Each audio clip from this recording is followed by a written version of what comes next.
my great pleasure tonight to introduce to you the moderator of our panel.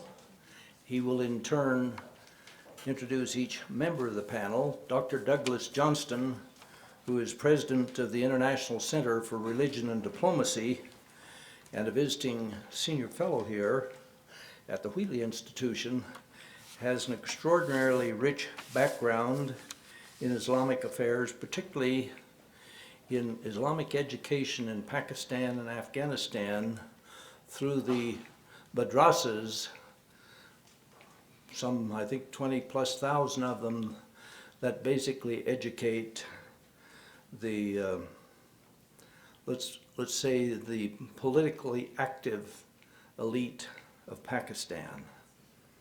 He has a broad range of experience in academia and government. He's widely published in this field. A distinguished graduate of the Naval Academy, he was the youngest ever skipper of a nuclear submarine before he turned his attention to academia and public affairs.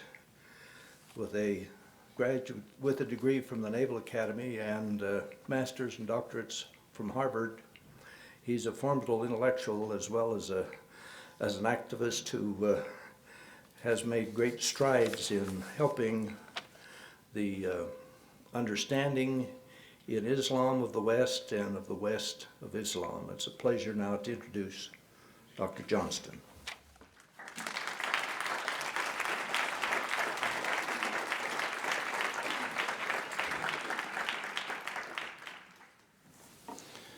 Thank you, Joe. It's a great privilege to be an honor to be introduced by someone in whom I hold such high regard. If my deceased parents had been here, I'm sure my father would have been proud and my mother would have believed every word of it. But I also want to thank Richard Williams and the Wheatley Institution, and also Jack Wheatley for having given birth to such a great institution, and to all of you for the real privilege to be at this magnificent university. Now, in the wake of 9/11, it wasn't very long before we started hearing all kinds of pronouncements about where are the moderates? Why don't we hear from the moderate Muslims? Why are they not condemning these acts of terrorism and the like? And I think the reasons were probably threefold. First, there was I'm sure there was some degree of empathy among many Muslims for what had taken place, as evidenced by the fact that way late in the game, as recently as 2 years ago since I last tuned in, on surveys of what all 9/11 was all about, it was an American plot. The majority of Muslims believed that, okay? And that was I found that sort of difficult to understand even when Osama bin Laden had already boasted about having done it. So that's one group. Another group, I would say, were fearful. Because when you look hard at the targets of the extremists, most of them are targeting other Muslims whose interpretations of Islam run counter to their own. They've paid a very huge price. So there's a lot of reason in a lot of circles for there to be fear. And then finally, there are what I would call the majority of Muslims, particularly in the American Muslim community, who do feel that there was some accountability to be had for this, who have spoken out. Last I checked, there were over 700 and some odd fatwas against terrorism and this kind of behavior. Yet you don't hear about it. And one of the reasons you don't hear about it is it's not deemed newsworthy. The only way American Muslims, or any Muslims, get their pronouncements against terrorism and being on the right side of things is if they pay the money to actually have it carried in the newspaper. It's just not otherwise deemed to be newsworthy. And all of this gets us down to there are so many sensitivities surrounding these issues, not the least of which is the term moderate itself. And I'd like to just read you just a short paragraph from a former Islamic radical in Great Britain by the name of Ed Hussein.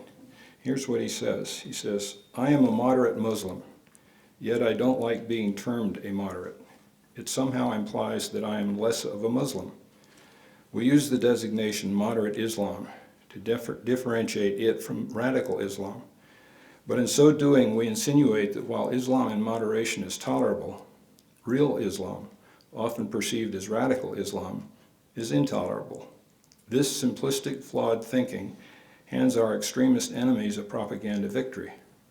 They are genuine Muslims. In this rubric, the majority non-radical Muslim populace has somehow compromised Islam to become moderate."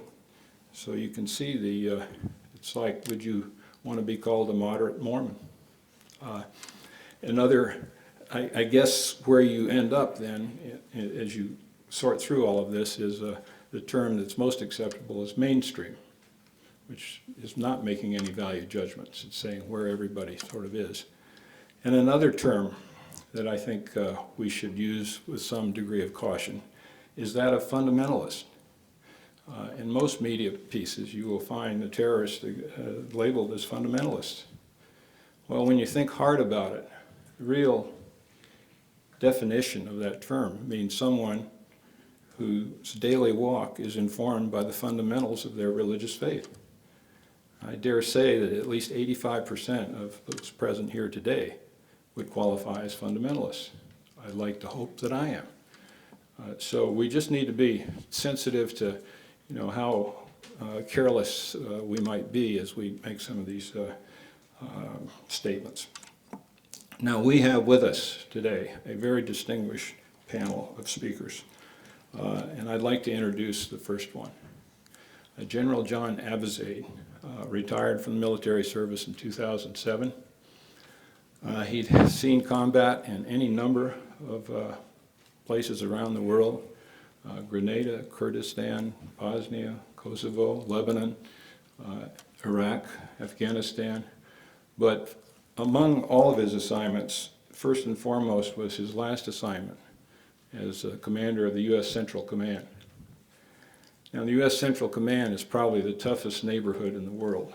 We're talking about 27 countries from the Middle East, from Southwest Asia, and the Horn of Africa. And the Horn is becoming increasingly newsworthy, even as we speak tonight.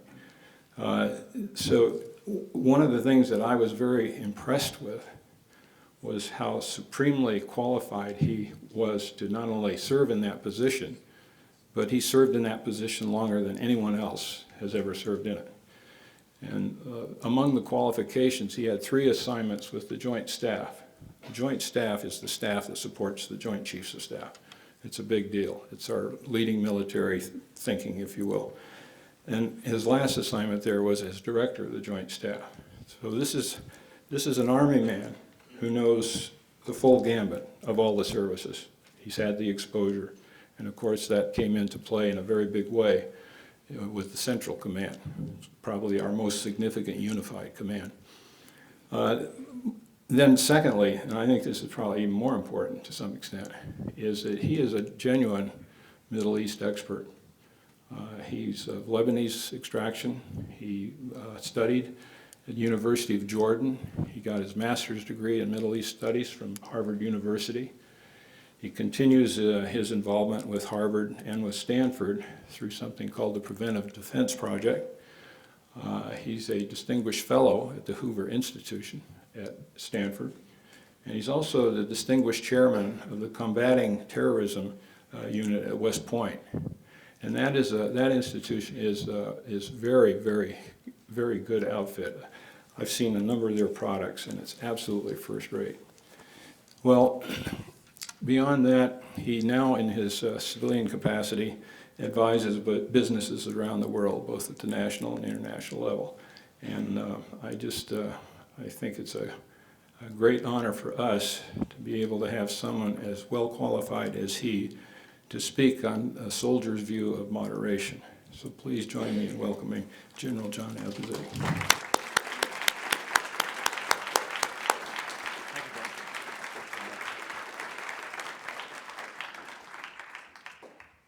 Well, thank you, sir. It's hard for an Army guy to be introduced by a Navy guy. especially after 10 years of being pummeled by the Navy football team, which will end this year, right, sir? Yeah. I'd also, the President Samuelson, thank you, sir, for allowing Kathy and I to be here. We're honored. And Amos Jordan, Joe Jordan, Colonel Jordan, General Jordan, sir, to me. It's wonderful to see you, and thank you for continuing everything that you do for this great institution as well. To all of my friends here tonight, thank you very much. I'm glad you came. Assalamu alaikum. Glad to see our Muslim friends in the audience as well. But I would like to ask the audience to have a look at these ROTC cadets of the great university. Would you stand up if you're an ROTC cadet? Air Force, Army, thank you. Thank you guys, thank you very much. Go Army, go Air Force, go Navy and Marine Corps too. And I'd also like to say thanks to all the many veterans that are in the audience. I appreciate your service and your willingness to do the hard things that the country asks you to do. After all, what we're trying to come to grips with here tonight is to understand what in the world is going on in the Middle East. Now, it might seem strange to you that we would have a former general to come in and talk about moderation, because usually when generals show up on the scene, moderation has left. And that was certainly the case in many of the places that I've had to serve in. But I wouldn't consider myself, like Asma, for example, an expert on Islam. I would consider myself a practitioner of the very difficult security tasks in the Islamic world, having to understand not only how that culture works, but how our own culture works when it is placed in near proximity. And it has been a fascinating opportunity to get to know that. As a matter of fact, I'm remiss in not introducing my wife, Kathy. Kathy and I are from the great state of Nevada. You know Nevada, it's your evil twin state, right next door. And at one time, I was in the middle of the Middle East in my headquarters. My daughter was in Beirut doing work for the government. My son was in Korea wearing the uniform of the United States Army, and my son-in-law was fighting in Iraq. And so every now and then it's important for people to know that I may be the general, but she's the one in charge. And so I just wanted to make sure people understood that life in the service is not just about one person, it's about a whole family. But look, I'm not here to talk about my family. I'm not here to talk about anything other than come to grips with some of the very, very difficult things that are happening in the middle of the Middle East. Matter of fact, I spoke here 2 years ago, and I was quite concerned then about the direction of things. And if I were to say how things have progressed in the past 2 years, I'd say there's some reason for hope, and there's some reason to be very, very concerned about the direction of things. And let me try to put them in some degree of understanding, at least as I understand the situation for the audience, and then to offer some thoughts about how we might do things differently. Is it surprising to anybody that we've been involved in a war in the Middle East for 10 years, that we've lost thousands of young men and women, that we have spent billions of dollars, yet when we talk to our general population, they have very little idea of what is happening there, why it's happening there, how it's happening there. Never have we struggled so long with a problem and been unable to come to grips with it. Is it any wonder that we haven't figured out exactly how to bring moderation along? It's quite remarkable to me. When I first became the commander of the United States Central Command, and you have to understand there's, at that time, nearly 2 million people were under arms serving the armed forces of the United States. And I said, please give me a list of people that can speak Arabic, because I need Arabic speakers, and I need people that are culturally astute, who understand this region and who can help do the tough work that needs to be done out here. And the list I got was less than 200 long. And it shows you that despite the fact that somewhere in the middle of this century, we migrated our primary military concern from the plains of Europe to the middle of the Middle East, that we somehow or other left out education about the religion, education about the culture, education about the languages. And if there's no other message that I would leave with this audience tonight that is more important than what I'm about to say, and that is that we need to increase our knowledge and understanding of the very good people, the very difficult problems, and the tough direction and the tough issues that we're going to have to face out there as we move towards the middle half of the 21st century. So I think it is worth talking about the Arab Spring for a few moments. What has that been all about? Has it been a force of great democratic change, as many of our media outlets would like to lead us to believe, or is it something much more complicated than that? Is it the moderates finally coming to the forefront? Is it an opportunity for them to gain a voice that they haven't had in a region that has been so autocratic and led by such ruthless leaders in so many different places for so long? And I would tell you, it's hard to know right now where it's heading. Revolution in Libya, revolution in Egypt, revolution in Syria, revolution in Yemen, revolution in Bahrain, revolution of sorts in Iraq, difficulties in Lebanon. You could go on and on over the region, and in every country there is some degree of revolutionary activity. Now, why is that happening? Is it because the people want American-style democracy? I don't know. I'm not sure. Maybe it will end up that way, but I will tell you that they're searching for accountability. They want accountability of governments. They want less corruption. They want a chance to participate in the future for their families and to live in a better world. And why has that been accelerated?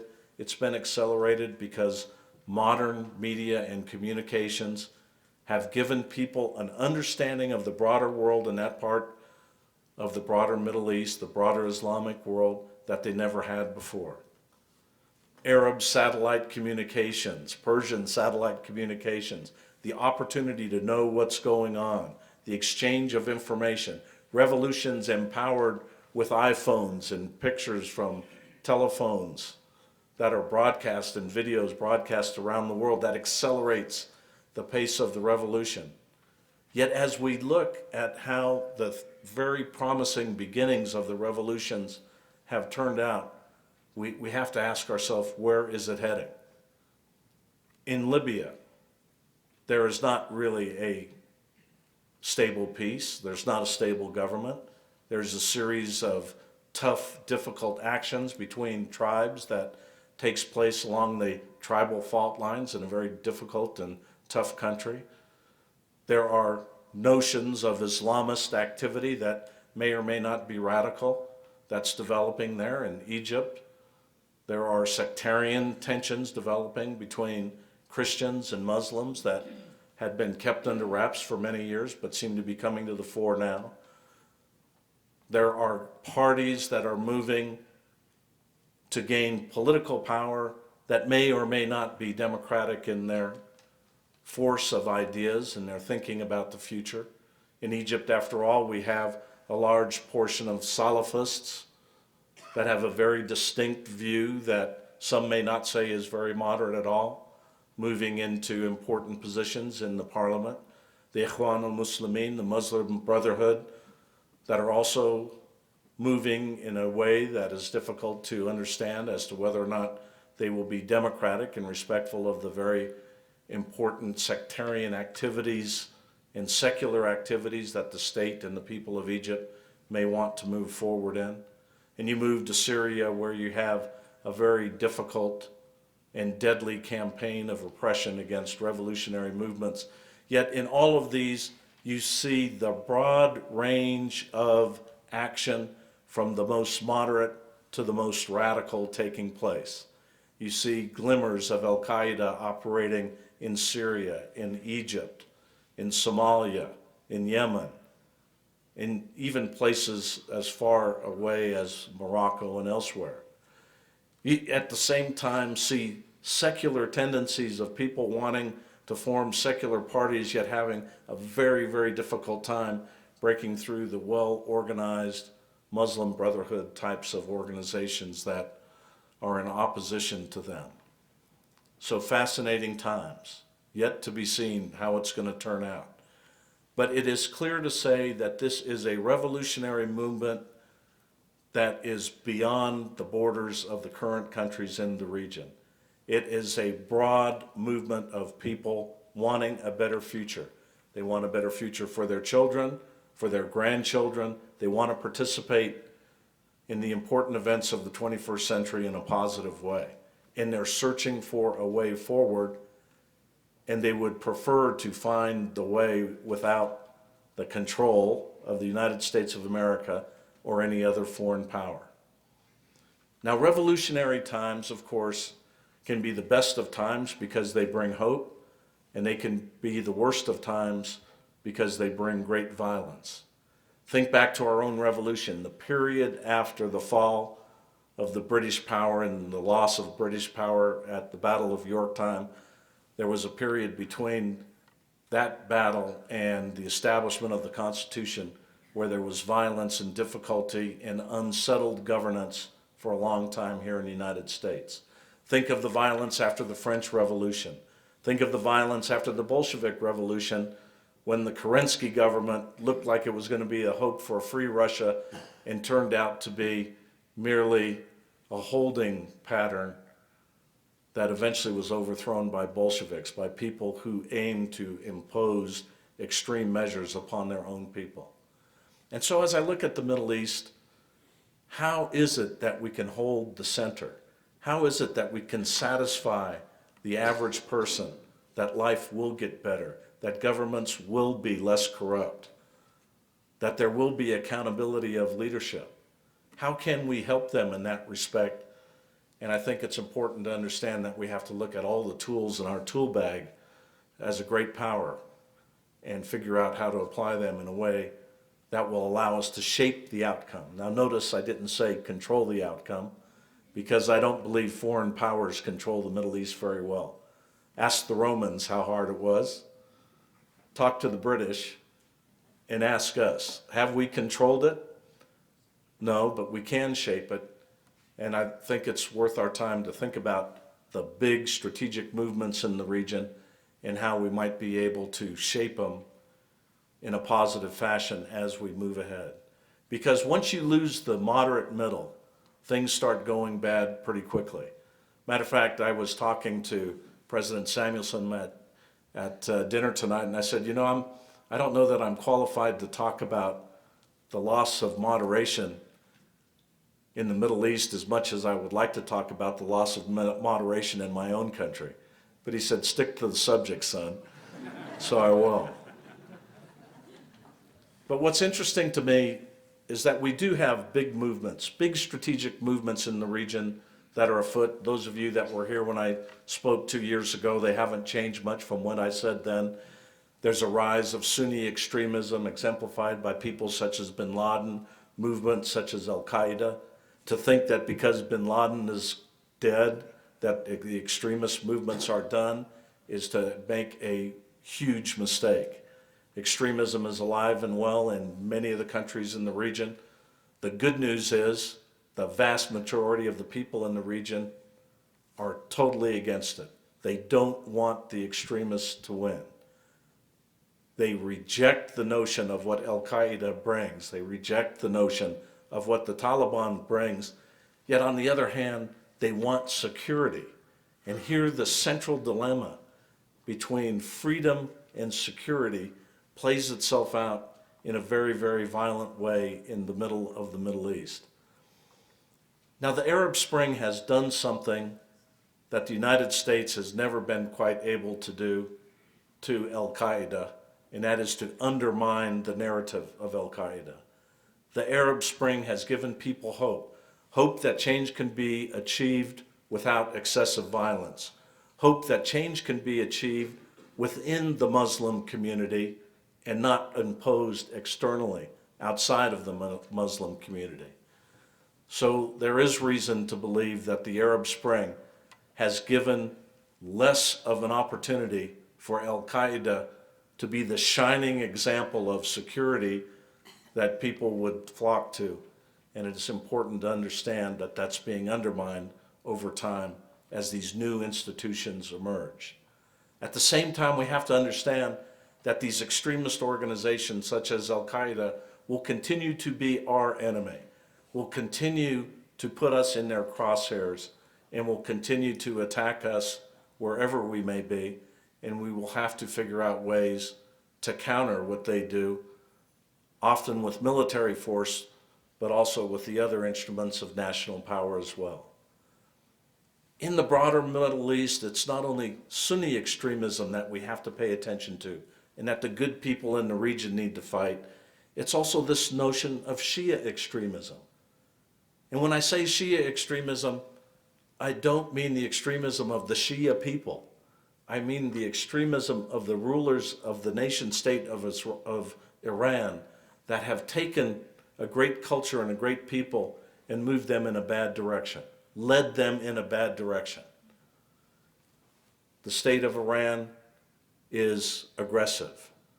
It is operating in a very aggressive manner in many, many essential ways in the region that require nations in the region to confront their opportunism and to confront their growing military power. And at the same time, they seek to develop a nuclear weapon, and I can think of nothing worse than a nuclear weapon being developed in that particular part of the world controlled by those particular people.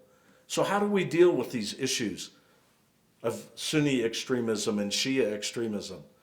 Well, on the one hand, in both cases, we need to isolate them so that the moderate middle of people can overcome the government in Iran on their own over time by containing Iranian military power, militant power, Iran Quds Force power, and at the same time helping the good people in Iran figure a way past this brutal regime. It can be done, but it has to be done patiently, without the resort to too much force, and it has to be done by containing the expansion of Iranian power in the region. And on the Sunni side, we have to continue to target the extremist cells when they show themselves and use our military power to deal with them, and also to empower the moderate regimes to build up credible armed forces and counterterrorism forces that can deal with these extremist cells on their own. Ultimately, the only way forward for us in the Middle East is to help the Middle Easterners help themselves against the scourge of extremism, whether it be on the Shia side or the Sunni side. As we move forward, we also have to eliminate this problem associated with the Arab-Israeli conflict that goes on and on and on and forces people to leave the middle for the extremes because they become too frustrated. They resort to violence. If things continue the way they're moving in the Middle East, I'm afraid that we're headed for yet another Arab-Israeli conflict. But unfortunately, this time it will be an Arab-Israeli conflict where the protagonists are both armed with nuclear weapons. How much worse could things get than that? It is essential that we diffuse the problem associated with the Arab-Israeli conflict as quickly and as surely as we can, because failure to do so will continue to weaken the moderates who hope for a better future. Now, all of this is driven by the need for oil. It's not just America's need for oil, it's the world's need for oil. And we want oil to flow through the region so that the advanced economies of the world, indeed the entire economy of the world, can continue to be productive. There has got to be a way, as we move forward into the later half of the 21st century, that we reduce our dependency upon Middle Eastern oil, that we unshackle ourselves from these geopolitical handcuffs that force us to move time and time again militarily into the region in a way that is not good for the people of the region or even good for our own political and geopolitical interests. So these things, confronting Shia extremism, confronting Sunni extremism, taking out the problems associated with the long-term conflict between Arabs and Israelis, unshackling ourselves from Middle Eastern oil, and strengthening the middle by using our great diplomatic, economic, political, educational, and informational tools in a way to shape the environment that will allow the 21st century to be one of greater peace and prosperity, not less. If we continually reach for the military power of the United States to solve every problem that shows up in the Middle East, we will cause the middle to fail. We will cause moderates to move to the extremes. If, however, we can form a coalition of like-minded people where we have good skills of communication and solid bridges that allow cultural and language and religious ideas to be exchanged, we can move forward with a greater degree of confidence in the future and in the days ahead. Failure to do so, I think, could be very, very bad for all of us. So as we think about the region, we've got to understand that it is unsettled. So unsettled, in fact, that it is hard to predict what the outcome will be. And as we think about the changing geopolitical structure in the region, with American power withdrawing, Turkish power increasing, Iranian power increasing, some form of Arab power to emerge undoubtedly in the middle of Egypt, it's clear that we're having a change in the geopolitical balance of power that can be very, very interesting and unstabilizing. And at this time, American policy is beginning to focus on China. We'll move our forces out of the Middle East. We'll confront the growth of Chinese power that is not yet a threat, but could be sometime in the distant future. And in doing so, I think we make a very big mistake. It is important, indeed it is essential, that American power remain committed to the region, not in occupation, but in an indirect approach to strengthen institutions, to strengthen the ability of other people to resist the extremist tendencies that are so clear and so devastating to the peoples of the region. The people of the region deserve our help. American power is essential for their success. And I think if we fail to stay engaged in that particular part of the world, if we fail to learn about it, if we fail to use our diplomacy, our educational capability, our economic capability to assist in the rebuilding of new societies, we'll find ourselves in a very, very difficult geopolitical fix 20 or 30 years from now. So I know much of what I have said here tonight is cause for great pessimism, but I am not pessimistic because the people in the region are good people. The moderates want the same thing that we want for their families and for our families: peace, prosperity, the opportunity for a better future, and the opportunity to move forward in a way where they can contribute, be part of the solution, not part of the problem. In closing, I would like to say something that's very important to me, and that's I really do believe that it's time to quit fighting in the Middle East and figuring out how to solve the problems with the other tools of this great country. I fought half my life in the Middle East. My son-in-law has fought his entire military career in the Middle East.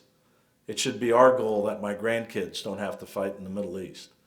The only way that we can ensure that that will happen is to roll up our sleeves, get involved, find the people that want to make a better future, and figure out how to allow them to do it. It sounds simple, but it's very hard. If it was easy, we would have accomplished it by now. Great military power accomplishes a lot, but it's the power of people thinking smartly about the future in terms of all the other power that is out there that will solve the most difficult days ahead. Thank you very much.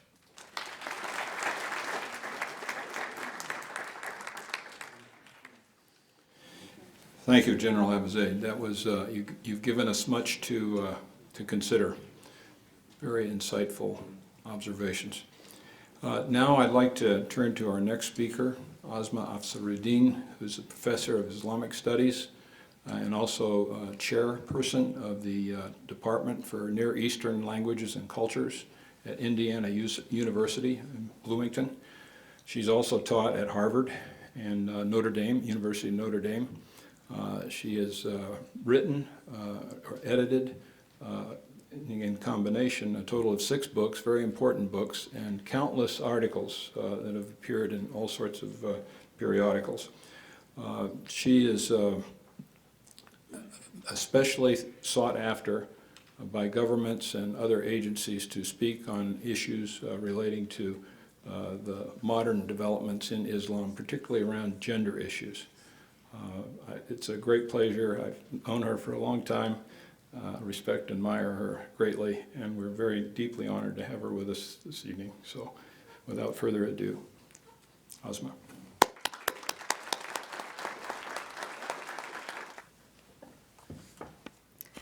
Thank you very much. Let me begin by saying I'm just so delighted to be here, and I want to begin by thanking Richard Williams, the director of the Wheatley Institution, for inviting me to this very important symposium, to Douglas Johnston for helping to organize this symposium, and to Emily Reynolds, who has served as my guide throughout the day and who has shown me around your very beautiful campus. I'm afraid I'm going to adopt a very different tack from General Abizaid. I'm not an expert on geopolitical issues like you are. I am more of a specialist in Islamic thought, so I'm actually going to be focusing more on how moderation has been conceived of within the Islamic tradition and how that concept is undergoing certain transformations in the contemporary period. So let me begin by going back to the past and giving you an idea of what scripturally the positions have been with regard to moderation within Islamic thought and how Muslim thinkers have engaged this concept over time. Moderation may be described as fundamental to Muslim self-understanding. In the Islamic milieu, moderation is described as the hallmark of the true believer. Extremism in any form is greatly discouraged and condemned outright when it causes harm to oneself or to others. Therefore, excesses in pious practices even, such as excessive fasting, that can cause harm to one's body are not held to be permissible. The term middle or moderate community is a particularly important one for Muslim self and communal identity. This term comes directly from Quran 2:142, which refers to righteous Muslims as constituting such a community, in Arabic, Ummah Wasat. This verse states, "We have made you believers into a middle community so that you may bear witness to the truth before others, and so that the messenger may bear witness to it before you." Many hadiths or sayings of the Prophet Muhammad also praise moderation as a guiding principle in one's life.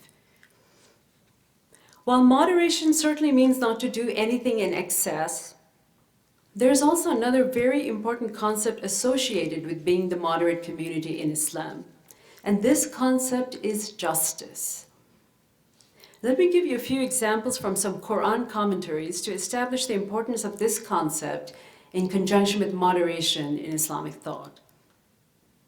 The famous Quran exegete At-Tabari, who lived in the 10th century, remarked that God chose to describe Muslims as middle because of their moderation and temperate behavior in religion. لِتَوَسُّطِهِمْ فِي الدِّينِ, if you know Arabic. He then documents the common equation of middle with just. Other exegetes equate the middle community with the best people because that which is in the middle of something is ipso facto the best. At the middle point, all are equal, the individual, the collective, the male, and the female. Exegetes from the modern period, such as Muhammad Abdu, who died in 1902, a name that may be known to many of you. He was the famous rector of Al-Azhar University in Cairo and reformist of the late 19th century. Similarly affirmed that Muslims constitute a middle community because they're just in their behavior and they avoid the extremism, in Arabic al-ghulu, of those who are immoderate in their beliefs and in their conduct. It is also important to point out that moderation in the Quran is described as the attribute of all righteous people, not only those who are confessionally Muslims. A highly important verse in Quran 566 describes pious and upright Jews and Christians in Arabic as Ummah Muqtasida. The literal meaning of the Quranic term Ummah Muqtasida is a balanced or moderate community, the exact parallel of the middle or moderate community used in reference to Muslims. As with Muslims, we also see a similar emphasis in Quran commentaries about the moderate nature of the righteous members of the people of the book, the Quranic term for Jews and Christians and monotheists in general. For example, in the Quran commentary attributed to the prominent scholar from the first generation of Muslims, Ibn Abbas, Ummah Muqtasida is glossed as referring to particularly just and upright Christians who are known to have been exceptionally well disposed towards Islam, some of whom had actively aided Muslims in their time of dire need, as did the Negus, the ruler of Abyssinia in the 7th century, and those who recognized their scriptural and spiritual kinship to Muslims and did not cause harm to them. One early exegete explains a moderate community as referring to those from among the people of the book who abide by his book and his command. Another exegete is quoted as saying that Ummah Muqtasida referred broadly to, and I quote, those who are neither harsh nor excessive in their religion. These specific commentaries, going back to early authorities, recognized and praised moderation among observant Jews and Christians who are true to their own scripture and laws and who are thus obedient to God. Furthermore, these moderate scripturaries are distinguished by their temperateness and gentleness in the practice of their religious duties. It is righteous and morally upright behavior then, not denominational labels, that define moderation. The 20th century scholar Muhammad Abdu, whom I just mentioned, commented on this verse by saying that no community or nation has ever lacked a righteous contingent of people who strive to better and elevate their community. Once again, this position is stressed irrespective of religious denominations or national origins. That is to say, moderate behavior is understood to be the characteristic of all moral and upright people, and they set an example for others. Moderation as a theological, ethical, moral, and social concept has thus been a highly important component in the self-definition of the Muslim individual and community from the very beginning. Decreed by Scripture and enshrined in the praxis of the Prophet and his companions, moderation as the polar opposite of extremism became in many ways the hallmark characteristic of Muslim identity, whether individual or collective. After September 11, moderation has become an urgent shibboleth for many Muslims with which to distance themselves from the extremism of the militants and to forefront their adherence to universal principles of tolerance and peaceful coexistence.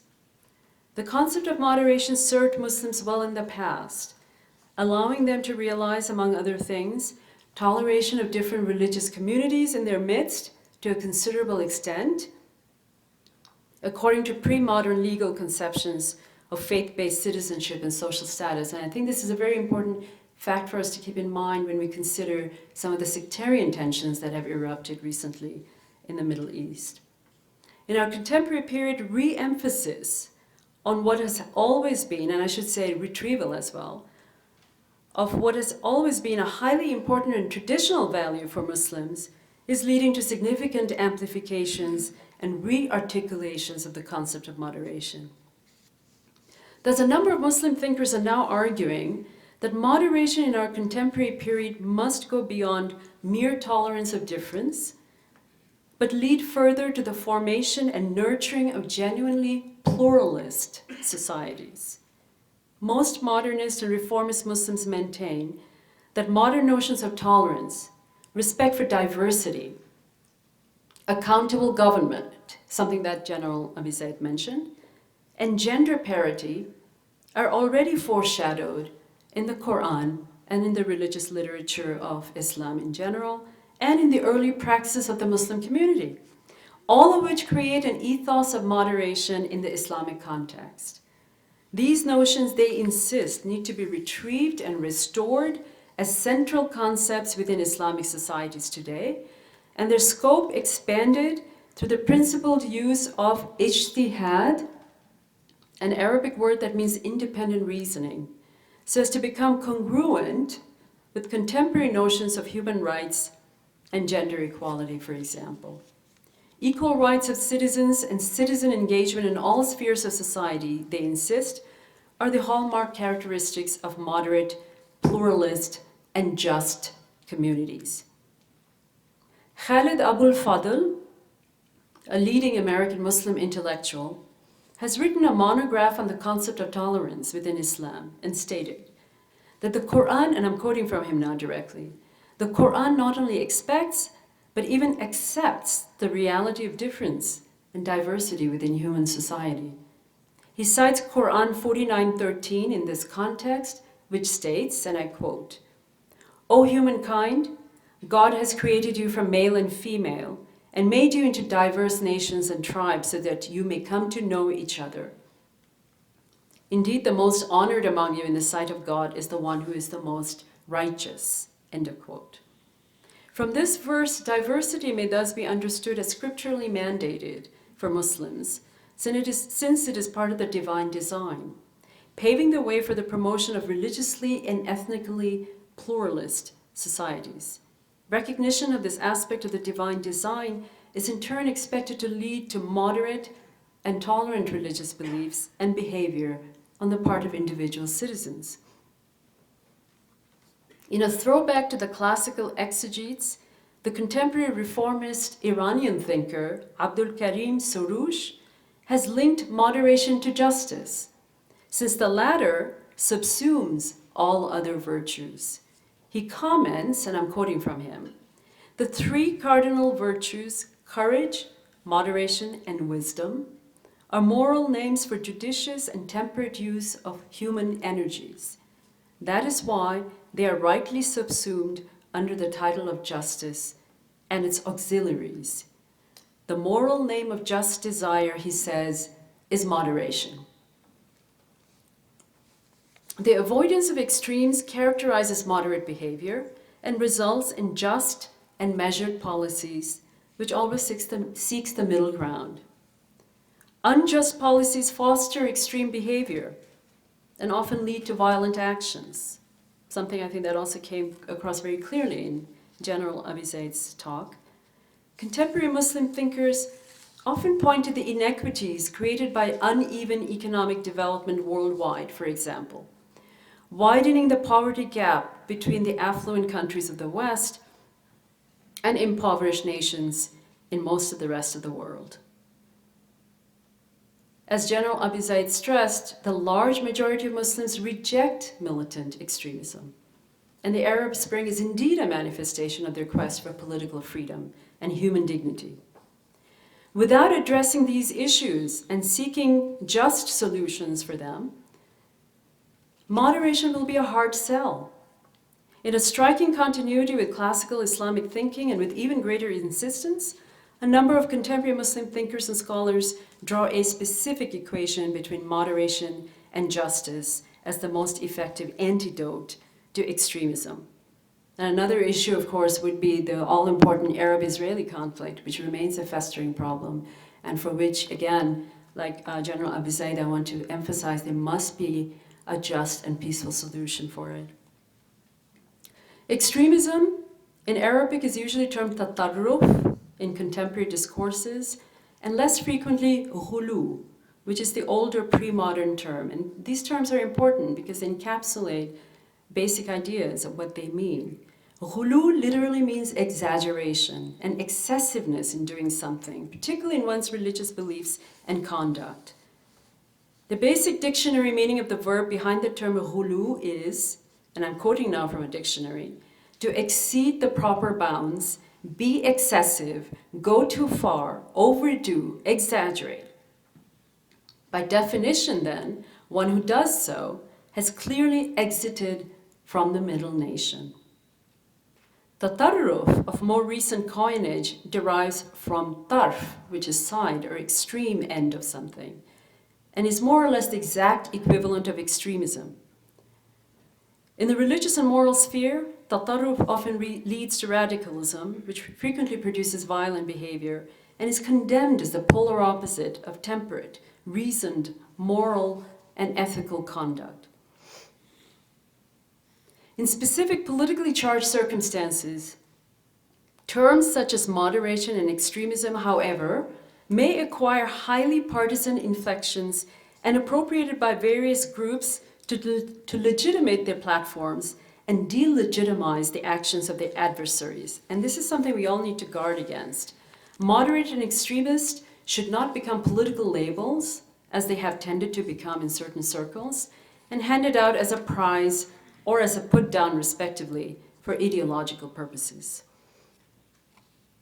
For moderation to have teeth, so to speak, we must invoke universal conceptions of what constitutes justice and temperateness.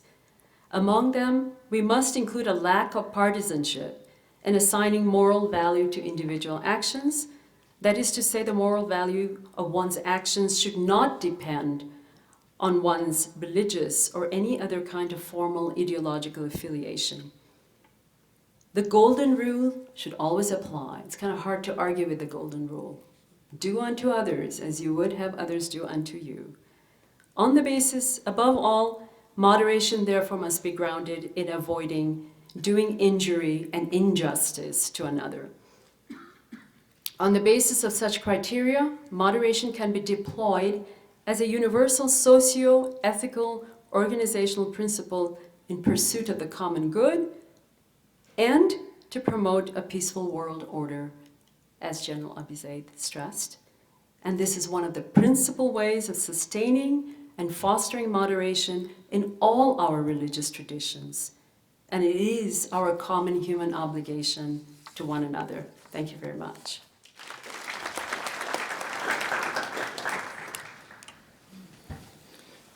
Thank you, Asma. I think that as she was pointing out how the central core of Islam is built around moderation, those of us in the audience who are thinking about what's going on in the world today must be struck by the incongruity between what the religion calls for and what's being lived out in actuality on any number of fronts.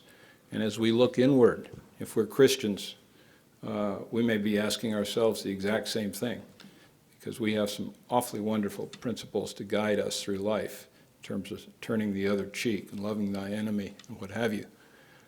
We live very little of it. And I think that each one of us here has to think very hard about how we hold our religions, how we call them back to their roots. Every single major world religion you can think of is about neighborly concern, the betterment of humanity, and if there's a concept of a creator God, it's one's relationship with one's creator. And we're the ones that have to do that, individual basis, because left otherwise we see what happens. So it's a great reminder. Thank you so much for all that those helpful insights with respect to moderation in Islam. You know, one of the things when I've gone to Pakistan, I've spent a lot of time there, and I ask high-level Pakistanis, you know, the Quran says, let there be no compulsion in religion, yet people are getting killed for apostasy when they desert to religion. And I ask them, well, how do you square that? And they say, well, that's on the way in, not on the way out. So, you know, people interpret things differently. Anyway, at this point, we're honored to be able to point to a local distinguished businessman and community leader, Khosrow Semnani. He has made quite a name for himself, not only in the Salt Lake City area and Provo, but all of the state of Utah. His efforts, Herculean efforts in the area of nuclear waste management, for which he received an honorary doctorate from the University of South Utah in engineering. And more to the point, though, this is a man who really has it on his heart to build bridges with others. He started in 2005, he started a free clinic. I've seen this free clinic. It's very impressive. Some 70,000 people, patients, have gone through that free clinic who had no health care, but were able to get it through his efforts. His Semnani Family Foundation is working very hard at helping women and children around the world with their health and education problems. He does a great deal for the university here. I could just go on, but I consider him a friend, and I consider it a real honor to have him with us. So if you'd please help me welcome Khosrow Semnani.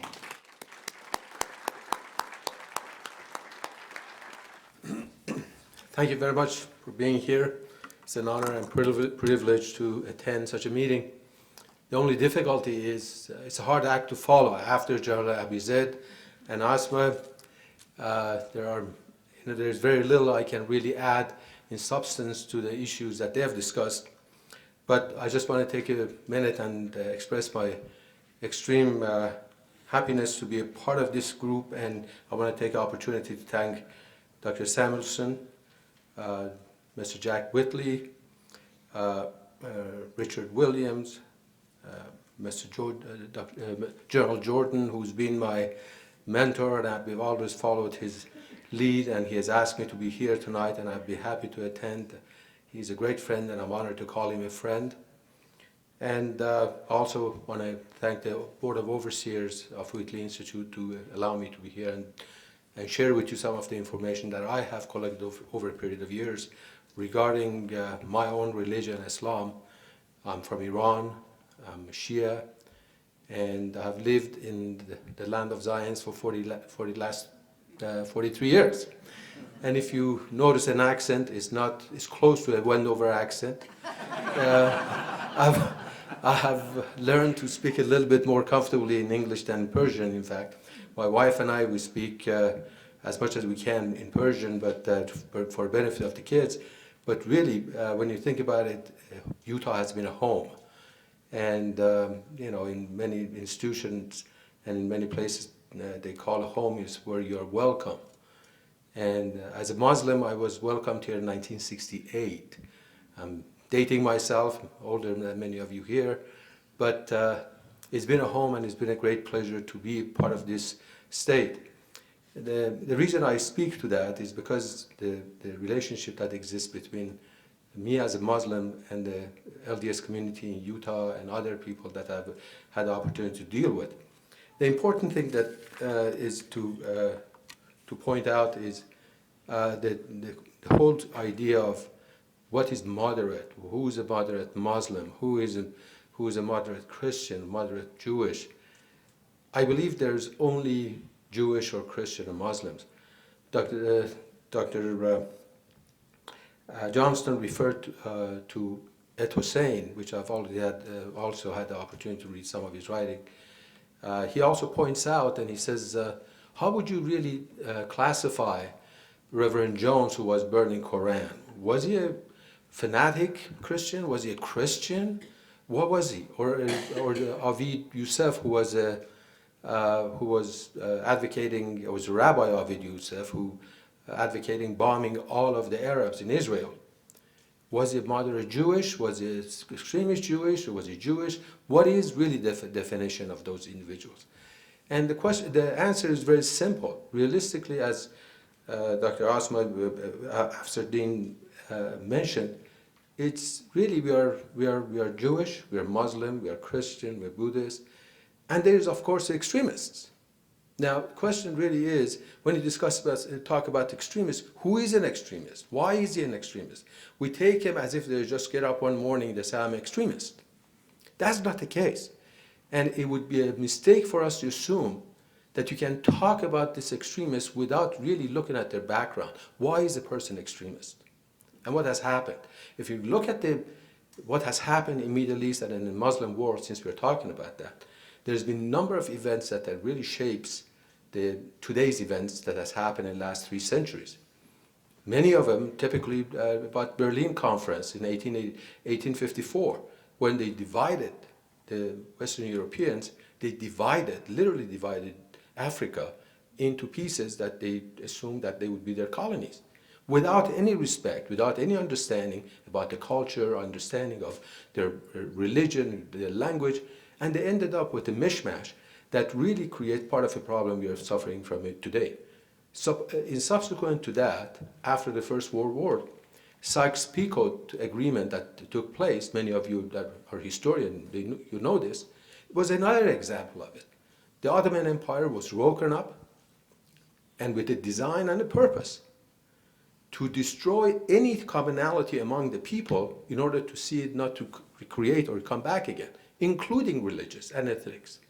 So every time you see a straight line taking place and defining a boundary of a country, you have to understand those are not the real boundaries. Those are political boundaries designed and prepared and implemented for political reasons. And as a result, now today we are asking who's the extremist. And every time you talk about Muslim extremists, it's a mistake not to talk about Israel. We can just assume that that's not the case. No, it is the case. Israel, what has happened in Middle East, is a part of the problem as well as a part of the solution. We've got to understand that Israel element is very important, and the relationship that Western Europe as well as US has with Israel is very important. These are all of the elements that they come about and creates what we call, quote unquote, an extremist. And at the end of the day, what we're suffering from it today is just a temporary problem that we're dealing with. The bigger problem is what's happening in decades to come.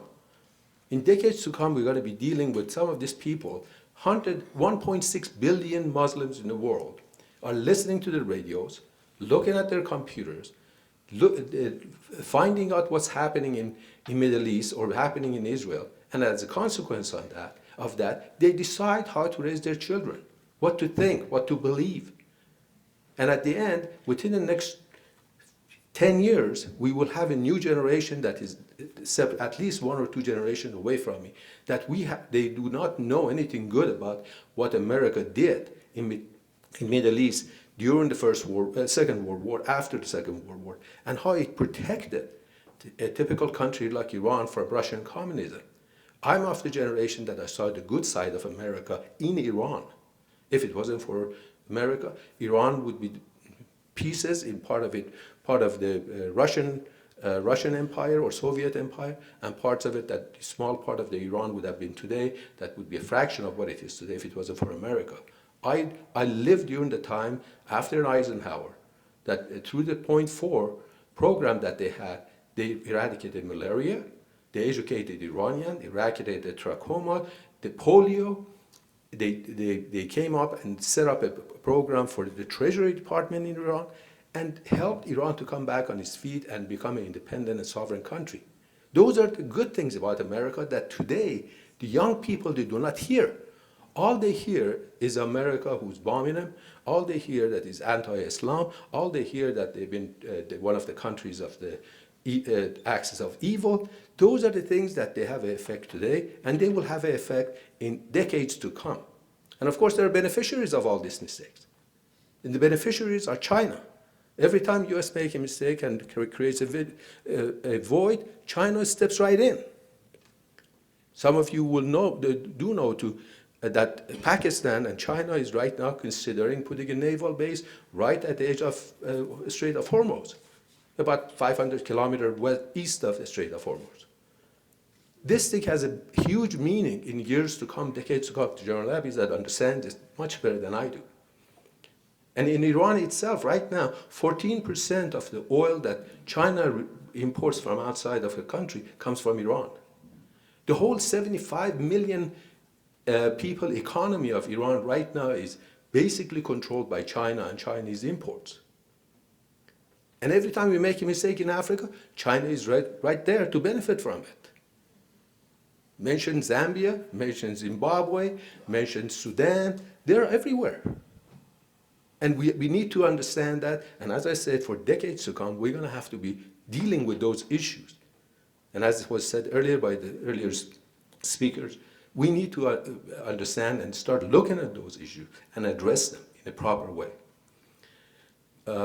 I'm not an expert in Islamic religion. My background is in physics and chemistry. And my interest is really trying to find a way to bring about a sensible solution, first to Iran and then the rest of the Middle East, at least promote that with anybody I can talk to. I've talked to a number of people regarding that. I'm in process of putting together a paper regarding the consequences of military attack on Iran, on the nuclear facilities of Iran, and what would happen, the human dimension of that, how many people are going to die, thousands, if not hundreds of thousands are going to die. And what would it do to the country like that? What would we do to the regime of Iran that it is today, as was mentioned earlier, is very hostile to America? It becomes much more stronger. It becomes much more stronger. And what are the consequences of effort like that? And what do we do instead of attacking Iran? What are the potential solutions? Those are the type of things I've taken interest. And I appreciate the opportunity to share some of those with you. I'll be happy to answer the questions. I'm not going to take very much time. Thank you very much for attending.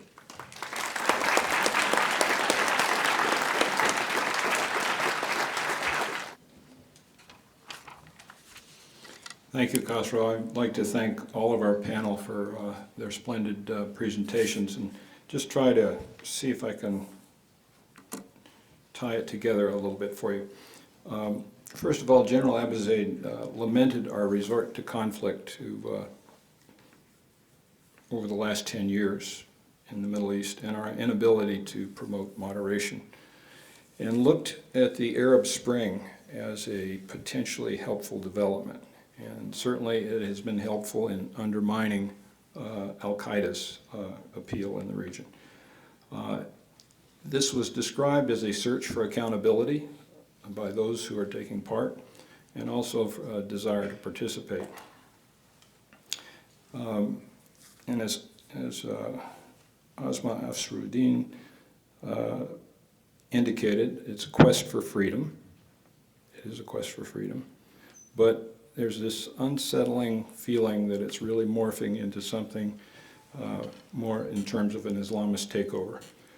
Because the forces of freedom were not organized to try to bring some order out of the chaos, yet the Muslim Brotherhood and other entities have been building a structure for quite some time and are now ready to step in.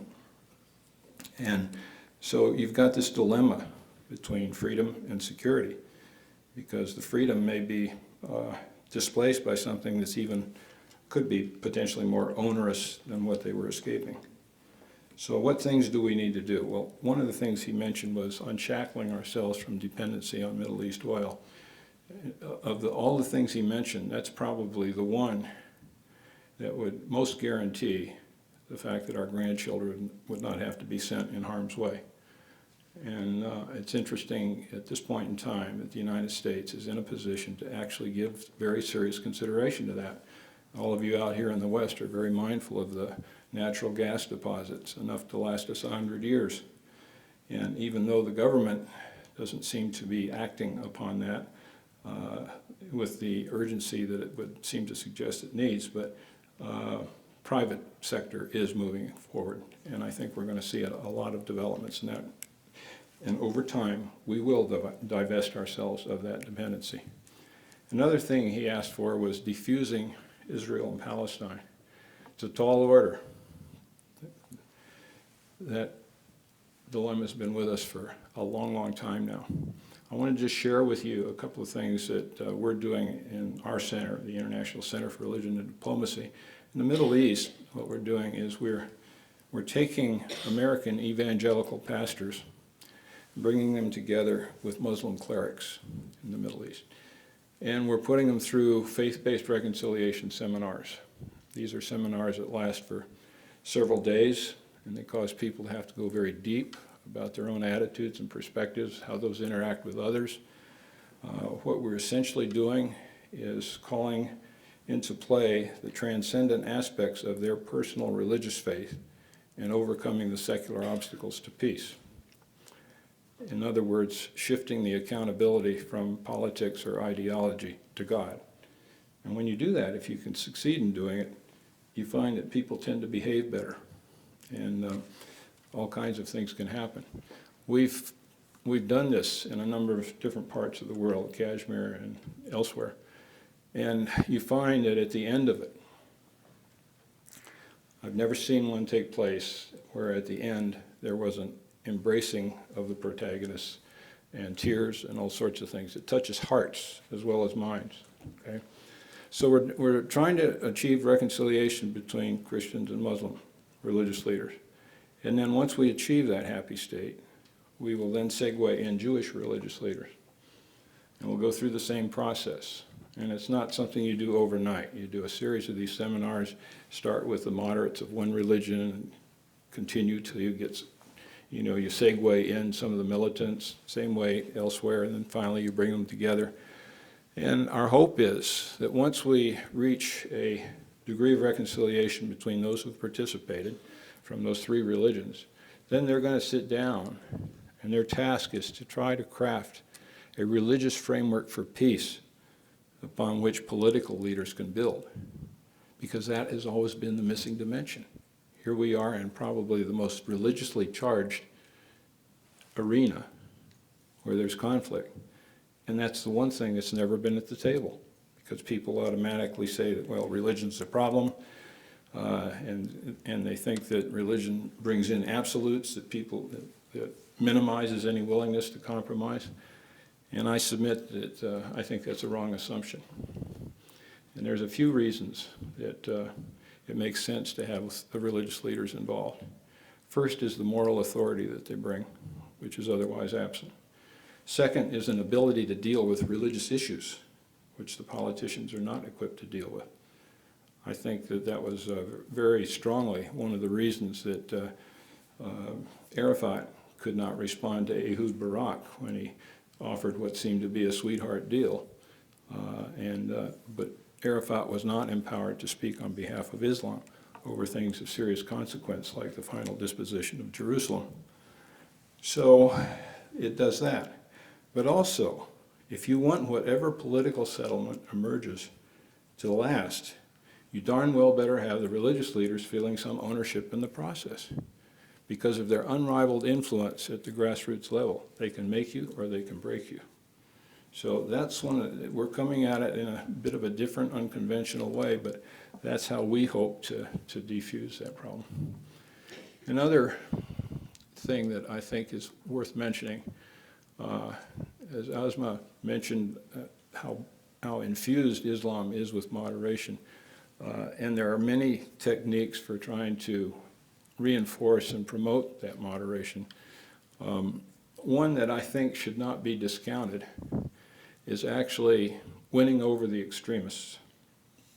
As Joe mentioned when he introduced me, our center has been involved in Pakistan on the ground for 8 years, working with the madrasas, the religious schools, including those that gave birth to the Taliban. Now,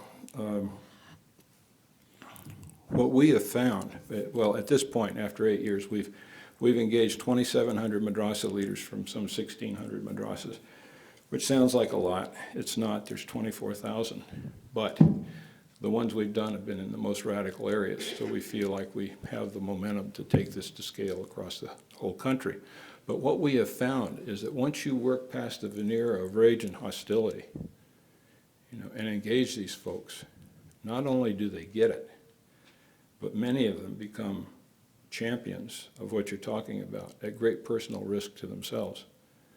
There are countless anecdotes, but one I'll share with you is that remember when the Swat Valley was very much in the news because the Taliban had taken over and a lot of very bad things were happening. Lots of people were being beheaded and the like. And we were conducting a workshop for 16 madrasas surrounding the Swat Valley. And towards the end of the workshop, one gentleman stood up. He's a madrasa leader. Turns out he also is a commander in Lashkar-e-Taiba, the friendly folks that brought you Mumbai. And he said, I came here for one reason and one reason only, and that's to discredit everything you have to say. But I now find myself standing here full of rage. Rage because for 26 years I have been studying and teaching the Holy Quran the way it was taught to me. He says, but after this session, he says, for the first time I feel like I felt the soul of the Holy Quran and its peaceful intent. He says, I now see that the right way to advance Islam is through peace, not conflict. He says, I'm going to change what I teach my students, and I'm going to tell them why. Well, we came back a month later, and sure enough, he was doing exactly as he said he would. We also had a CNN team with us. They'd been after us for 3 years to document some of our work. But he said it in front of CNN for God and the world to hear, and that's the kind of courage that we see with these folks once they get it. And it's very heartening. Now, there's the military side of life, and the general was rightfully begrudging the fact that we resort to it so often. Because what happens, even when, there is a brutal dimension to life, and brutal people often have to be met on their own terms. There's no question about that. But the kinds of things that happen, one madrasa leader was telling us about a student and his family who were adamantly opposed to Al-Qaeda and the Taliban. And a stray American bomb landed on their house, killed half the family. Not only did he go over, he took the entire class over with him to the other side. So, this is the fog of war. And I would never fault our military for not doing their darndest to avoid those sorts of things. They try hard, and they do as good a job as is possible. But it's not possible to do it 100% of the time. So these things happen. And when that happens, what you're doing is you're adding a lot more terrorists. Because the family, all the friends, everybody just starts to hate you. Whereas if you can deal with the ideas behind the guns, and we found that a number of the madrasas we've dealt with have stood up against other madrasas that were up to no good. So you drain the swamp. Not only that, more importantly, you promote a brighter future for the children of Pakistan. But at the same time, to the extent that happens, it's a brighter future for our own children as well. So these are, there are many ways of promoting moderation, if you will. But I think the bottom line, what I'm saying here is just because somebody's been labeled an extremist, they're still a human being. And many of them can be dealt with. But at this point, I've talked long enough, and I'd like to open this for questions. Any of you who do have questions, we ask you if you would please, there's a microphone over to the left, your right, and they need you to go to that so that they can actually catch you on camera as you issue your profound question. So, my name is Scott Gemmel. I'm a Middle East Studies and Arabic major here at BYU. My question is for General Abizaid. You spoke of economic power that the U.S. can do to help the moderates to stand out a little bit more. My question is what do you suggest that we do economically? And as well as militarily, we have recent events that is starting to say that the U.S. should get out more, that the people of Afghanistan are urging us to come out a little bit more after the recent event of the soldier shooting the 16 civilians. What do you say that we should do economically and militarily? Well, thanks very much. Look, there's a lot of different things that we can do. I would like to just emphasize something that Dr. Johnston said, and that is once you start using military power, things have a habit of going downhill very quickly because you're fighting, you're killing people, you're causing destruction. And it's much preferable to do the upfront work in economic activity that can benefit the people in the region. It's not just a matter of giving money to people to do things. It's a matter of developing opportunities, building, for example, alternatives to the oil industry in the oil-rich Middle East. Other forms of industry where people can participate in building their economies, helping ports be built at strategic places, such as the Chinese are doing, by the way. And it's like anything else. And if you invest all of your time, energy, and money in the military solution, you will not be able to afford other approaches to the problem.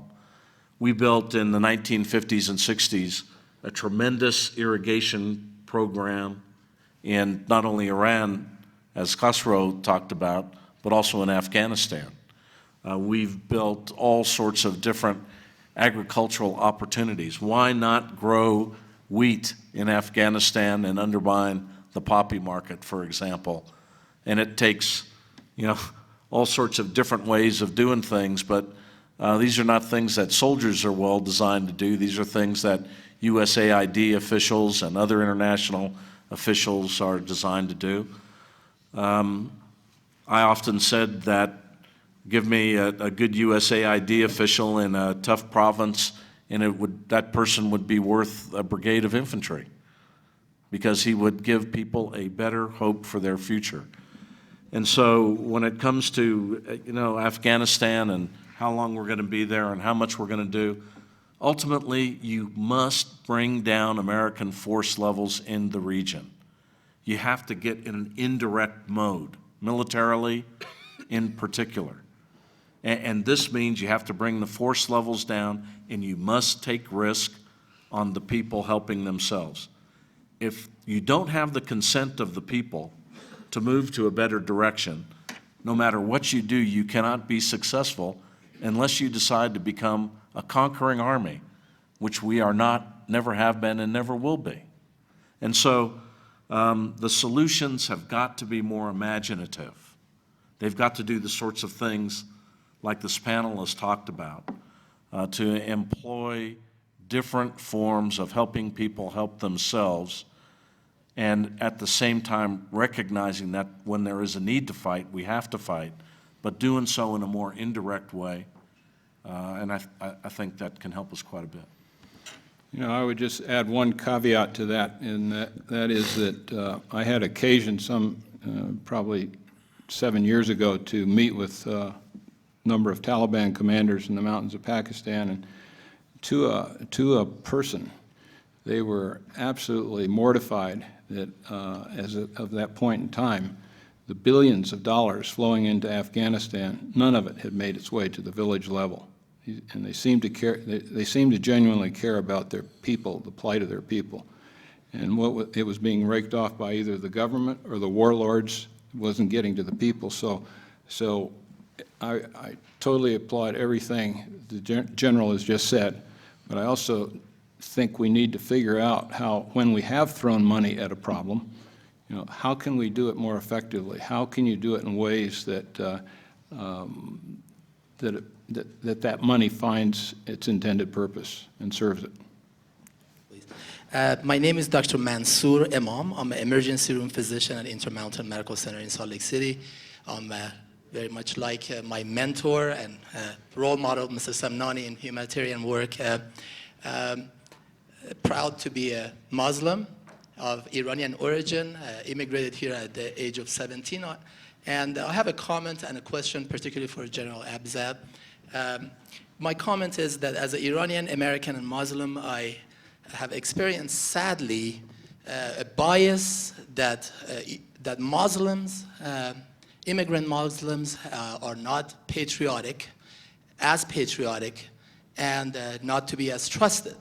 To the contrary, I believe those of us who have immigrated here to this great nation feel that the greatness of a nation that gives us the opportunity to an Iranian American like Mr. Semnani, who exchanged janitorial service for his college fund at Westminster to become one of the most prominent philanthropists in the world, to allow myself as a teenage dishwasher to become a physician, reach my potentials. We are more patriotic and appreciate this country more than an average American, in fact. So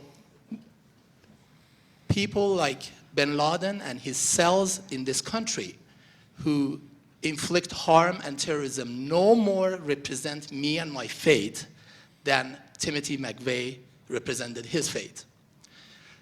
To General Abizaid, first of all, thank you very much for your service to our nation and for your extraordinary analysis of the politics and the challenges of the region. My question to you, General, is that if one of the principles I learned in medicine from my dear friend and professor, President Samuelson, was to do the right thing, the principle of right versus wrong, which I believe that the right and wrong are universal, and you cannot excuse and have a reason to make wrong be right.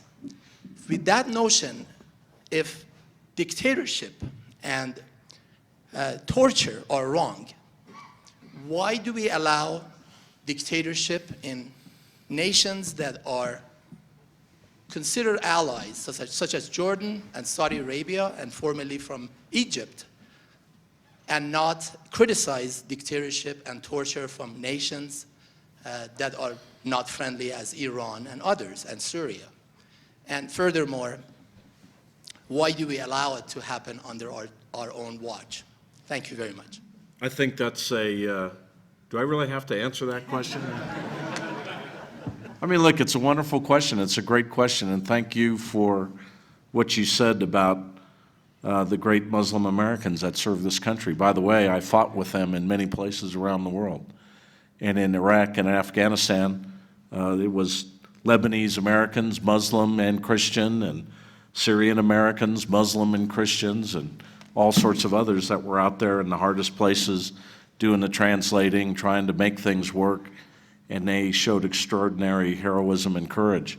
I certainly never doubted their loyalty or their ability, and we're lucky to have them. And by the way, that's the vast majority of our Muslim American citizens. So, but look, to get to your question, there's always the tension, and this gets back to this wonderful point that Khosrow brought up about boundaries being imposed on a region without the will of the people.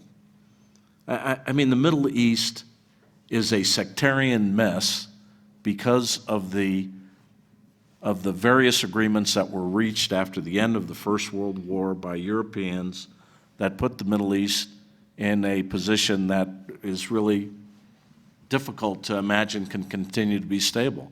I would say that after Syria, Bashar al-Assad falls, boundaries in the region will start to change much sooner than many of you think. There's nothing that necessarily says anything about the boundaries of Transjordan that any Jordanian ever gave the country. It's something that Winston Churchill gave the country. And so what this really brings me to is the notion, whether right or wrong, I am a person that believes that there have been many mistakes made in history. But in the process of the Cold War, we opted to underwrite regimes that were stable in order that we could confront the Soviet Union on the terms that we thought were appropriate for the best interest of our own nation. Every nation operates in its own best interest.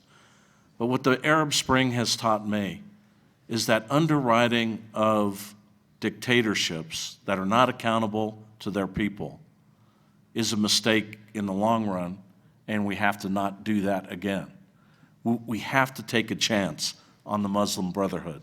We have to take a chance on Shia revolutionaries inside Iran that might have an idea for a better future for their own people.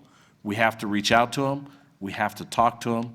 We don't necessarily need to reach for the rifle or the bomb to somehow or other change the calculus. So yes, we soldiers have a very interesting way of approaching the world. When the president gives us the order, we do exactly what he says, as long as that order is constitutional and legal. But on the other hand, we always regret the use of force too soon. And we also regret the establishment of a geopolitical order that's doomed to failure and the underwriting of unjust regimes that torture and hurt their own people is the sort of thing that the United States of America should not do as a matter of principle.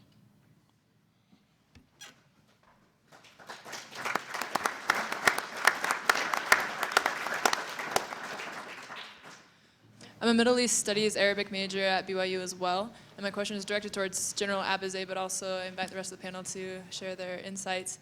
General Abizaid, you talked about strengthening the middle, especially with some kind of group that can use non-military tools like education or economics. I was wondering if you have any insights or any ideas of how you think that kind of group will form, like what will be its components? Will it be government or non-governmental or a branch of the military, or will it be international? How can such a group start to form and deal with problems with non-military solutions? Well, look, I'll give you an anecdote to kind of explain something that happened to me when I was in Afghanistan. I was the commander, went to one of these provincial reconstruction teams out in the middle of one of the most difficult provinces near Jalalabad. And I visited this place, and there was certainly soldiers that happened to be there that were doing their duty. But there were also people from the Department of State that were talking to the governor. There are people from USAID that were trying to put money in the hands of local entrepreneurs to start local businesses. There were people from the Department of Agriculture advising farmers how to lead a better life. There were all sorts of different government experts trying to do things to move the ball forward, and almost always they were people your age, by the way, not my age. And I left, and I came back 6 months later, and guess what? The only people that were left in that provincial reconstruction team were the soldiers. Now, why is that? It's because our country had not made it a priority to fill that provincial reconstruction team with citizens who didn't, by the way, need to only be Americans, but could also be New Zealanders or Brits or whatever the case may be. I mean, there's a need for international, civil, military, coordinated, and synchronized action. The more it can be done in that manner, the more successful we can be. But my experience has been that it is the soldiers who will stay and bear the burden and yet not have the tools to solve the problem.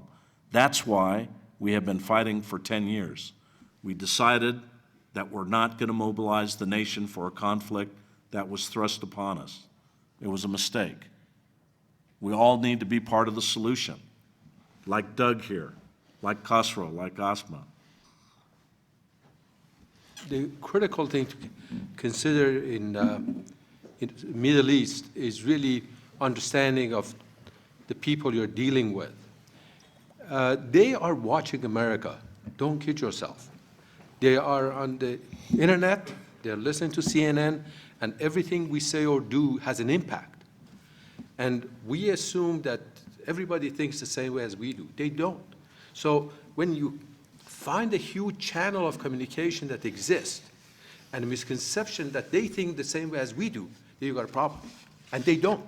So what at the end of the day, we have to understand where they're coming from, what they need, why they need what they need, and then design and go about the things that we do here in a collective fashion. There's a lot of mixed messages going to those places. Afghanistan, Iran, Syria, they're getting all kinds of messages. When you see Benjamin Netanyahu goes to the United States Congress and gets 29 standing innovations from Congress. In opposite side, you see President Obama having a completely different message coming across. These people, they don't know what to do, what to think, where to go from there. As a result, they become completely disoriented, and then they be taken advantage of, the people who want to take advantage of it. The Wahhabism of Saudi Arabia are always there. The Chinese are always there. Their money is there. Their influence are there. And as a result, you get a complete chaos, and which we have a chaos. That's not chaos, we have a chaos. And as a result, you see the military doing their best, but really the consequences, the unintended consequences that we get is not what we planned for. That's where we are. I think we've got to get a message that is meaningful. Until that happens, we're going to play with the same juggling act. The whole business of trying to treat everything based on our Western standards, the others, the people we care about, may have very different standards. And we need to do the homework to make sure that we understand, A, how their religion informs their worldviews and political aspirations, but B, understand the culture. Because the culture, and for example, a lot of the bad rap that Islam gets has nothing to do with Islam, has everything to do with tribalism or culture, what have you. And oftentimes these are in contexts where not even Muslims can tell you where one ends and the other begins. So we just have to be much more focused in trying to understand so that we can respond in a way that's thoughtful and convincing to them. Based on my experience in Iran, for example, in Iran, the only way that you can have a serious discussion with the Iranians is if you start with a religious framework of reference, because they believe the United States talks out of both sides of its mouth politically, and we do, okay? And sadly, because of our national interests, we walk around invoking lots of double standards. You know, we invoke a double standard in the Middle East because of our strategic relationship with Israel, but then so do the Arab leaders who complain mightily of Israeli mistreatment, but then turn a deaf ear to Palestinian pleas for humanitarian assistance. We get all over the Iranians for their treatment of religious minorities, and we turn a blind eye to Saudi Arabia, where it's 10,000 times worse. And we get all over them about this nuclear thing, and yet we don't say anything about the fact that Israel hasn't even signed up for the Non-Proliferation Treaty, which Iran has. So it's very hard to be taken seriously and to make a difference when you're operating with these kinds of constraints. So we just need to be as focused as we can and being as fair and just as we can. Justice was the... That if you're not just and even-handed, it is going to be perceived as hypocritical and completely undermines everything that we say. If we don't live up to these standards, it just doesn't cut any ice. And in fact, it is counterproductive. People see the results of that, and they will turn to more radical means to get, to achieve their objectives. So what it really boils down to is we have to be just in all our policies that affect the peoples of the Middle East or any of the conflict-ridden areas. And we must stop treating the Islamic world as a monolithic entity. Again, I think that's coming across very clearly in these conversations. We have to be familiar with the specificities of these various regions. Afghanistan isn't just like Iran or like Egypt or like Morocco, and the list just goes on. Religion is a very important factor, but it is a factor in the whole mix. Cultural factors, tribal relations play, in some cases, actually much more important roles than religious issues. Okay, this is actually a question for a short question and answer, I hope, from each of you. One, to start with the general, you were saying how we shouldn't be responding necessarily to, militarily in these countries. We should be looking at other avenues first. And if you had been the advising President Obama when the Libyan crisis came, I was curious how you would have advised him in terms of our involvement there, which was pretty heavily militarily. And then for Osman, I was going to ask her, I was happy to hear about all of the passages in the Quran that dealt with moderation, and the discussion among Muslim intellectuals, but I was wondering if anybody was listening or intended to do anything about it, of the people who have the power to actually implement any kind of changes. And then of cause I was going to ask, you know, I have friends who are Kuwaiti, and I know that in a few years, people in Kuwait will have completely forgotten that the U.S. Came in and saved them from the Iraqi invasion. I think that maybe we don't have the inclination and are tired of the region, don't have the, as a country, don't have the economic means to make a kind of difference like in the Eisenhower days. And I'm not sure how welcome we would be if we wanted to come in anyway. So how do you see another Eisenhower type thing ever even taking place? So. I think that it's a very, you know, real question, very interesting question. The important thing is we are dealing with two separate issues in the Middle East. We are dealing with all the complications, problems, I hate to use the word sins of the past, and where we are today and where we want to go. Those are two issues. Typically what we're talking about regarding Eisenhower days and so on, USAID is trying to do similar things today. They're very active. They're trying to get something done.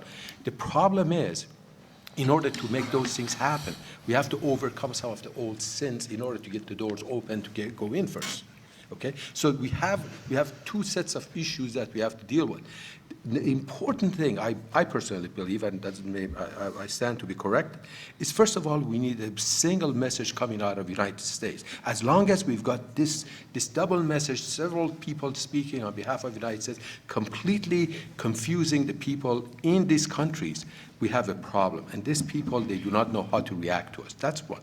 Number two, once that message is clearly given, then the people that the State Department, wherever they are, they can sit down and plan out a very strategic and long-term, step-by-step program that they can put into place and begin to change the perception of these countries or the people who live in these countries to a positive way for the United States and changing it from what it is today, which is unfortunately negative. You remember, people in Iran, the regime in Iran calls the United States as a Satan.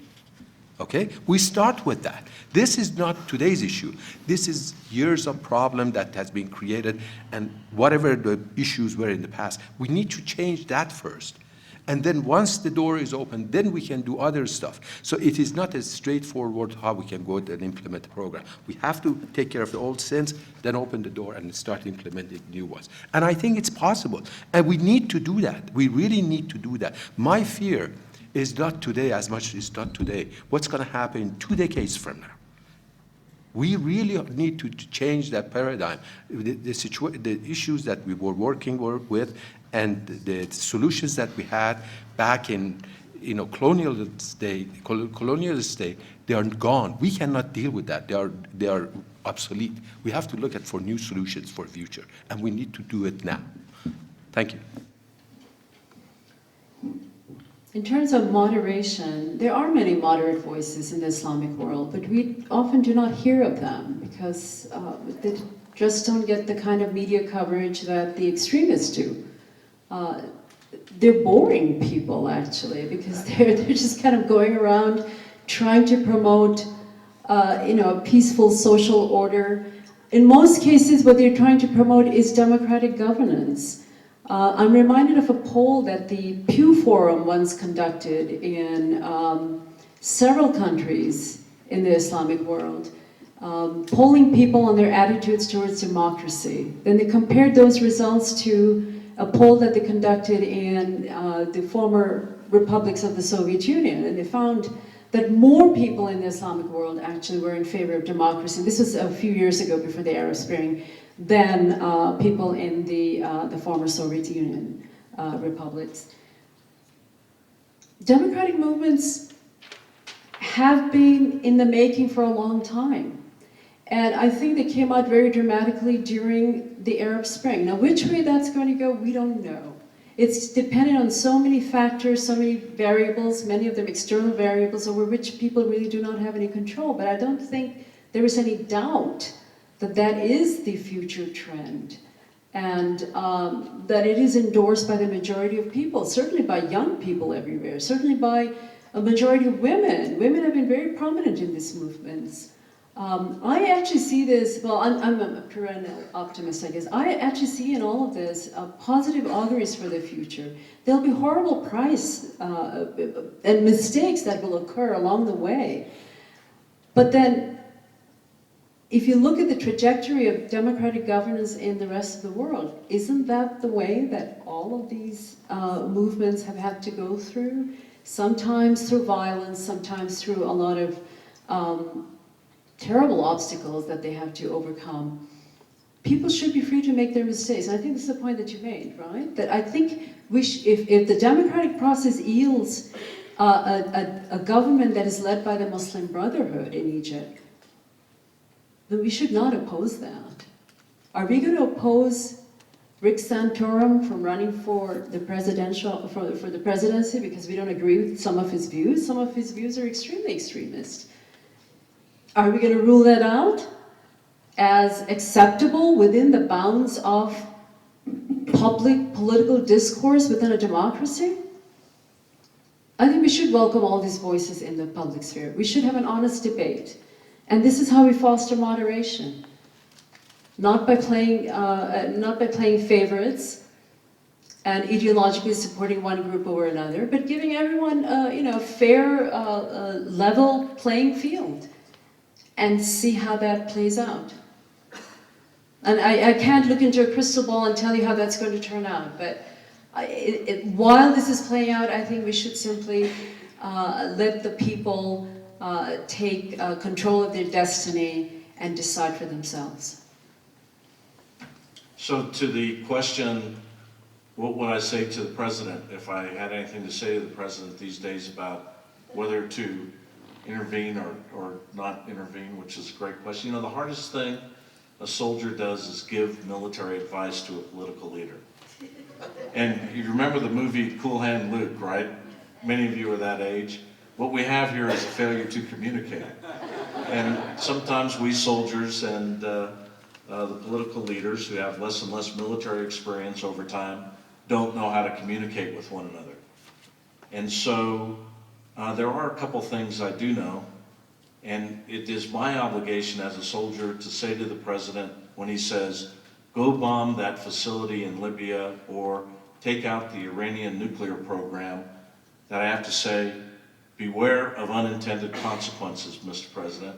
Once you use force, unintended consequences aren't maybe going to happen, they will happen for sure. And are you prepared for escalation? Are you prepared for the Straits of Hormuz to be closed? Are you prepared for Al-Qaeda to get a new lease on life?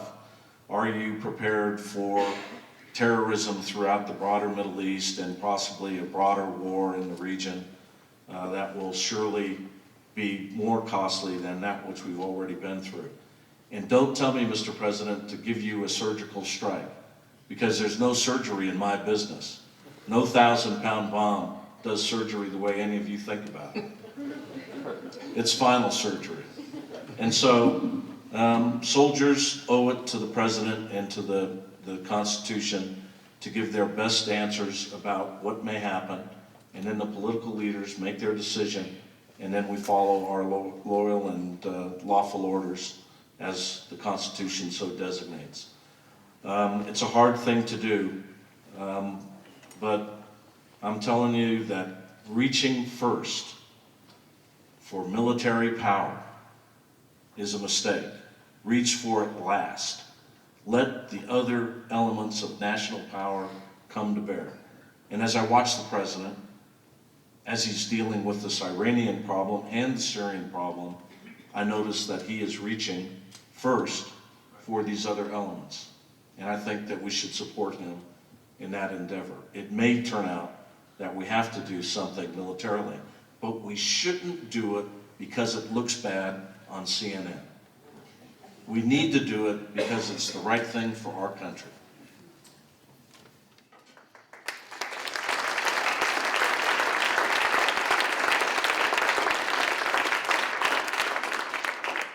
Well, I'd like to echo the applause of the audience for our panelists, and also thank all of you for being here, but there's no free lunch. I want to leave you with a challenge. And the challenge is something that General Abizaid said early on, was the irony of us trying to hold Islam accountable for moderation when we don't seem to be doing a very good job of it ourselves.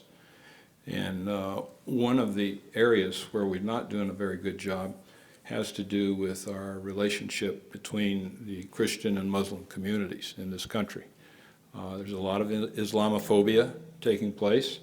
And some of the stuff you hear on the right-wing radio talk shows at night would just curdle your hair. And there's really no excuse for it.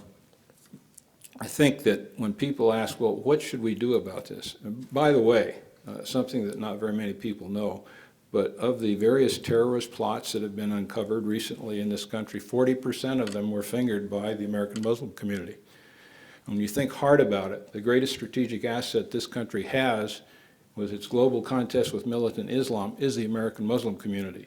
If they are perceived as being treated fairly and having a voice in our political process over here, abroad, that's the greatest deterrent we have for, but if they think that if they can point here and say that our community is being persecuted in any way or marginalized, it plays right into the hands of the terrorists. So what do you do about it? Besides say, nice things. Well, what you do about it is you go to your local pastor and you say, look,